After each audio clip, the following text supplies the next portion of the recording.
Bonsoir, bonsoir la famille. Naza ko invité bino bande konanga boluka histoire vraie na kati ya Bidor TV awa. Boluka partie 1, partie 2, partie 3, partie 4. Oh to community na partie 5. Vérité ça la pasi makasi, hein? Muninga za na vacances. Na vacances, na congé. Malgré na congé, na ba téléphone, ba code désolé nanga partout. Na vacances. Nazo pema na vacances na bana nanga mais ozo kota kana na ba vidéo nanga pona kofinga nga kotia ba commentaire ofinga nga ici longa mafinga nini oyo kofinga nga penza oyo kokosala nga pasi neti nini nyoso so finga ofinga nga nini onga na koki penza koyoka pasi kombo yo pesinga yo po yebia yo tika muninga na congé te papa mama tika muninga za na congé na congé na bana nanga tikanga moni vérité oyo surtout na lobi na histoire vraie na betika histoire nanga ti vérité swaka nga na kokoteka ndaku nanga na kokoteka terrain ya 10 sur 10 ya ki 10 sur 10 10 mètres sur 10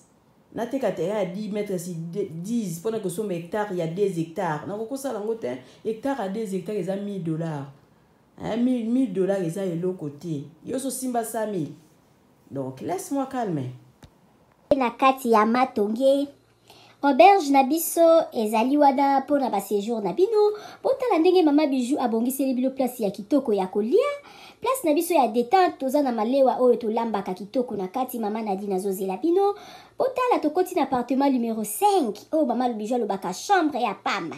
Chambre ya pamba na biso toza na douche, debout ya propre, toza na lit à 2 personnes, toza na climatiseur, tokoti na appartement numéro 3 o pe lisusu ezali kaka chambre ya pamba. Na kati ya appartement numéro 3 eza na TV, eza na frigo, eza climatisé, eza vraiment propre makasi botala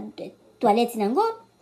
Appartement numéro 5 oyo tokotaki liboso bomoni siko tokoti na kati ya salon oyo tobenga yango appartement numéro 6.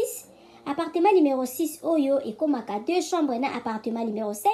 bota la cuisine na biso ndenge eza kitoko toza na ba chambre salon cuisine toza na chambre salon cuisine toza na 2 chambres salon cuisine toza pe na ba chambre simple bota la place tobongisi pona koya kosala mwa repos ba pa ya koya kovanda bota la appartement na biso ndenge eza kitoko appartement numéro 1 oyo tokoti na kati ezali appartement moko donc eza na rez-de-chaussée eza na $40 par jour soko koya ko umela mama Bijou alobi kobanga te mama Bijou sololaka na ye kitoko botala appartement na biso ndenge eza kitoko botali toza na salle à manger botali bakiti na biso ndenge ezali propre botali cuisine na biso ndenge eza kitoko ndako na biso eza kitoko sécurité eza assurée mama Bijou alobi benga ngai okozala jamais d'ici botala ndenge mama Bijou abongiseli bino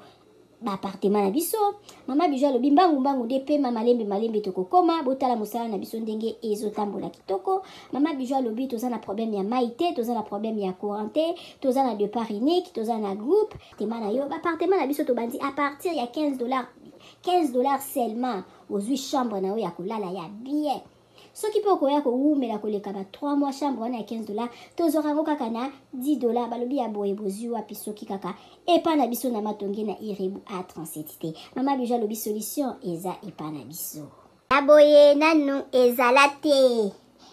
tosaleli bino boutique na kati ya auberge mama Bijou alobi asali boutique na ye na kati ya auberge okoki kozala na posa ya komela vin okozwa vin na kati obosalaki mwa dodora na yo na poto okomona dodora na yo na kati ya auberge na biso mama Bijou alobi obosanaki kado kobanga na yo te mama Bijou azweli bino solution na kati ya auberge na biso oyo eza na matonge na Irebu A37 botala ba ombia botala ba savon ya ombia ya mbuma ya ombia ya mai botala mama Bijou atie ba maquillage na tie ba anti-age mama Bijou alobi kobongisa loposo eza place mosusu te kaka na matonge na Irebu A37 olingi osombela mutu mwa montre ya kopesa mutu kado okozwa na kati ya auberge na biso na boutique na biso oyo eza na matonge na Irebu A37 mama Bijou alobi biso nde makambo tala toza na ba maquillage toza na ba dentifrice okoki kobosana dentifrice na poto okozwa epa na biso tozali na ba papier mouchoir oyo ya original euti en direct na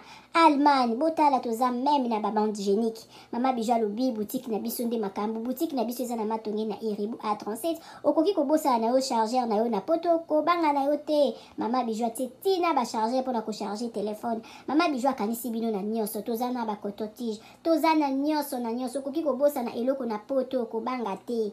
kaka place okolala place okosomba biloko